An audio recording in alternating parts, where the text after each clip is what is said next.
Hello everyone and welcome back to our channel. In today's video, we are going to talk through Pegasus, how a spy in your pocket threatens the end of privacy, dignity, and democracy by Laurent Richard and Sandrine Rigaud, published in 2023. The book is an exposé of the controversial spyware developed by the Israeli firm NSO Group. The Pegasus software allows complete control over a target's mobile phone, granting access to all data and personal information without the user's knowledge. The book follows the investigation carried out by journalists and cybersecurity experts to uncover the extent of the scandal and its implications for privacy and democracy. The story begins with an introduction to Sandrine, a journalist, and an unnamed narrator who work for Forbidden Stories, an organization dedicated to exposing corruption and wrongdoing. They are in Berlin, collaborating with other media outlets and cybersecurity experts to analyze a list of phone numbers potentially targeted by NSO's Pegasus spyware. The team realizes that they are investigating a crime in progress and that the abuse of cyber surveillance is more widespread than they anticipated. The authors highlight the dangers of such surveillance to basic human rights and democracy itself, prompting important questions about the need for regulation to prevent the abuse of power. The team soon discovers that one of their own, journalist Jorge Carrasco, has been targeted, possibly by the corrupt officials they are investigating. Concerned for his safety, they replace Jorge's phone and instruct him to leave their communication channels. They return to Paris and gather their team to brief them on the situation, emphasizing the need for secrecy to protect their source. The team consists of young, skilled reporters who are prepared to face the challenges ahead. They discuss the massive number of cell phone numbers targeted by Pegasus and their plans to investigate cases involving human rights lawyers, diplomats, and journalists.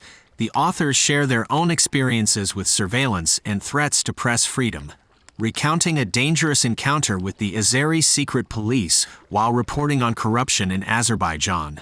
They also reflect on the attack on their office building in Paris and its impact on them and their colleagues. These personal stories highlight the risks journalists face in their pursuit of truth and justice. The book delves into the origins of NSO Group and the development of Pegasus spyware. The authors explain how NSO Group, initially on the verge of collapse, discovered the potential of hacking cell phones and developed Pegasus as a powerful surveillance tool. They found a lucrative market for Pegasus in Mexico, where the government sought advanced spyware to combat drug cartels. The authors also highlight the ethical concerns surrounding NSO's clients and its association with repressive regimes. The authors discuss the aftermath of the hacking team data breach, which exposed customer data and internal company information. They explore the invasive nature of digital forensic analysis and the challenges of convincing individuals to submit their phones for analysis. They also emphasize the importance of operational security in their work and the need to protect their sources. Throughout the book, the authors share stories of individuals targeted by Pegasus spyware, including journalists, human rights defenders, and activists. They highlight the effectiveness of Pegasus in silencing dissent and suppressing free speech. The authors become increasingly concerned about the power of surveillance technology and its potential to threaten privacy, dignity, and democracy. Omar Radi, a Moroccan journalist, becomes aware of surveillance activities against him using various spyware tools like Pegasus. He suspects that the Moroccan government is feeding information about him to friendly media outlets, exposing his personal life. Radi discusses the use of barboserie, a term referring to shady spy tactics used to tarnish someone's image. The book also highlights the case of Tafik Bouatrine, a newspaper founder and editor who was arrested, charged with sexual assault, and later convicted. Radi suspects that NSO, the company behind Pegasus, might be colluding with the Moroccan government. However, Radi is ultimately arrested and faces charges of working with foreign intelligence agencies, undermining state security, and rape. The investigation takes a toll on the team, leaving them feeling guilty for the consequences faced by Radi. The author and his colleague Sandrine Rigaud search for potential victims of cyber surveillance in Morocco. They reach out to Fabrice Arfi, the head of investigations at Mediapart, a well-known media site in Paris. They meet with Edoui Plenel, the co-founder and president of Mediapart, to discuss their suspicions that his phone has been compromised by spyware. Plenel agrees to a forensic analysis of his phone, which confirms their suspicions. They conclude that the Kingdom of Morocco is likely responsible for the cyber surveillance due to Plenel's history of critical reporting on the Moroccan government. Two journalists, Edoui Plenel and Leneg Bredou, targeted by Moroccan end users using Pegasus spyware. The forensic analysis reveals evidence of successful infections and data extraction. The journalists are concerned for their safety and the safety of their families. Other journalists in Morocco face persecution, and imprisoned journalists go on hunger strikes. Investigative reporters from other countries join the Pegasus project to discuss their findings and the implications for journalism. A Hungarian journalist, Szabolcs Pányi, has been under surveillance for 4 years. He shares incidents of physical surveillance and how it affected his work. Szabolcs used secure communication methods and took precautions to protect himself from digital surveillance. However, he discovers that his iPhone has been infected with spyware. Szabolcs and his colleagues meet with other journalists to discuss the extent of the surveillance campaign in Hungary. They uncover a database of targeted phone numbers, including government officials, opposition politicians, and journalists.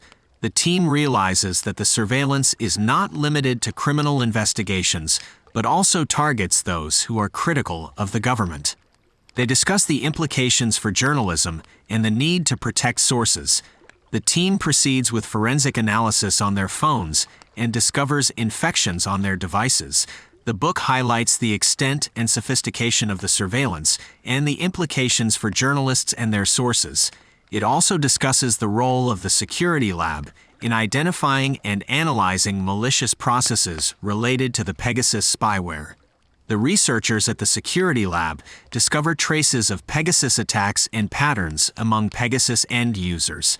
They track and confirm the origin of specific digital attacks.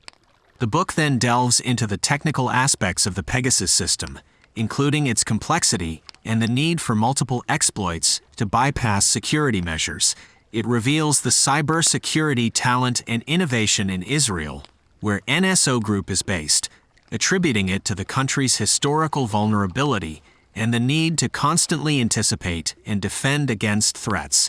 Israel's elite military intelligence service, Unit 8200, played a crucial role in building the country's thriving cybersecurity industry.